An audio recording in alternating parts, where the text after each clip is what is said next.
నిరవధిక సమ్మెలో భాగంగా కడప జిల్లా మైదుకూరులో ఆందోళన చేపడుతున్న అంగన్వాడీ అక్కచెల్లెమ్మలు పట్టణంలోని ప్రధాన రహదారుల్లో భిక్షాటన చేసి వినూతనంగా నిరసన తెలిపారు. భారతదేశ అత్యున్నత న్యాయస్థానం ఇచ్చిన తీర్పుకు కట్టుబడి కనీస వేతనాన్ని అమలు చేయాలని, ఎన్నికల సమయంలో ఇచ్చిన హామీలను నెరవేర్చాలని డిమాండ్ చేశారు. జగన్మోహన్ రెడ్డి నాయన రాజశేఖర రెడ్డి గారు, అదే రకంగా ఈరోజు ప్రతిపక్షంలో ఉన్నటువంటి చంద్రబాబు నాయుడు గారు కూడా అంగన్వాడీలో దెబ్బ ఏందో గతంలో రుచి చూసినటువంటి పరిస్థితి ఉంది. ఇప్పటికైనా జగన్మోహన్ రెడ్డి గారు బుద్ధి తెచ్చుకొని అంగన్వాడీలో న్యాయమైన సమస్యలు పరిష్కరించాలి. ఎన్నికల ముందు ఏవైతే వాగ్దానాలు ఇచ్చారో ఆ వాగ్దానాలను అమలు చేయండి అని చెప్పేసి 4.5 సంవత్సరాల తర్వాత ఈరోజు అంగన్వాడీ కార్యకర్తలు అడుగుతా ఉంటే మంత్రుల చేత, ఎమ్మెల్యేల చేత ఈరోజు జగన్మోహన్ రెడ్డి పనికిమాలిన మాటలను మాట్లాడించేటువంటి ప్రయత్నం చేస్తా ఉన్నారు. ఏ ప్రభుత్వం అధికారంలోకి వచ్చినా కూడా ప్రభుత్వాల ఒత్తిళ్లు ఎక్కువైతా ఉన్నాయి. అంగన్వాడీలకు ఉద్యోగ భద్రత కల్పించలేకుండా పోతా ఉన్నాయి. అందుకని అంగన్వాడీలకు ఉద్యోగ భద్రత కల్పించండి అని చెప్పేసి అంగన్వాడీలు అడుగుతా ఉన్నారు.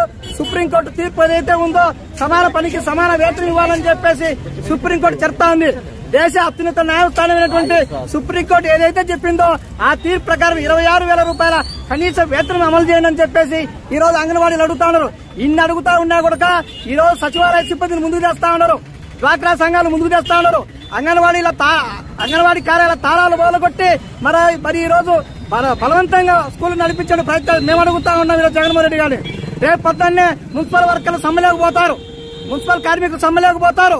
మరి అదే పంచాయతీ సిబ్బంది చేత, అదే సచివాలయ సిబ్బంది చేత రోడ్డును ఉడిపిస్తారా, మీరు డ్రైనేజీని క్లీన్ చేపిస్తారా? ఆ ధైర్యం మీకుందా అని చెప్పేసి ఈ రోజు మేము జగన్మోహన్ రెడ్డిని అడగదలుచుకుంటున్నాం. చాలా దుర్మార్గమైనటువంటి చర్య ఇది. అంగన్వాడీ న్యాయబద్ధంగా సమ్మె చేస్తా ఉంటే పిలిపించాలి, వాళ్ళ డిమాండ్లను పరిశీలించాలి. ఈ రోజు కాదు రేపు పరిష్కరిస్తామని చెప్పాలి. ఆ రకంగా సమ్మెను నిర్వీర్యం చేయకుండా వాళ్ళ డిమాండ్లను పరిష్కరించే పద్ధతిలో పెద్ద మనసుతో రాష్ట్ర ప్రభుత్వం వివరించాలి. అట్లా కాకుండా సమ్మెను విచ్ఛిన్నం చేసే ప్రయత్నం చేస్తోంది. మేము హెచ్చరిస్తా ఉన్నాం జగన్మోహన్ రెడ్డి గారికి, ఉద్యమాలు మాకేం కొత్త కాదు. మేము ఇళ్లలో చెప్పొచ్చాం, ఎర్రజెండా చేతపట్టుకుని జీతాలు పెంచేంత వరకు ఈ సమ్మెను విరింపజేసే ప్రసక్తే లేదని చెప్పేసి మా ఇళ్లలో చెప్పొచ్చాం. మీకు కూడా చెప్తున్నా, తస్మాత్ జాగ్రత్త. మీరు జీతాలు పెంచితే మీరు మళ్లీ ముఖ్యమంత్రి అయ్యేదానికి అవకాశం ఉంది. మీరు జీతాలు పెంచకుండా అంగన్వాడీల పట్ల ఉక్కుపాలు మోపితే రాబోయేటువంటి ఎన్నికల్లో అంగన్వాడీల సత్తా ఏందో ఈ జగన్మోహన్ రెడ్డి ప్రభుత్వానికి రుచి చూపిస్తామని చెప్పేసి కూడా హెచ్చరిస్తూ మా న్యాయమైన డిమాండ్లను పరిష్కరించాలని చెప్పేసి మరొక్కసారి ముఖ్యమంత్రి గారికి విజ్ఞప్తి చేస్తాం.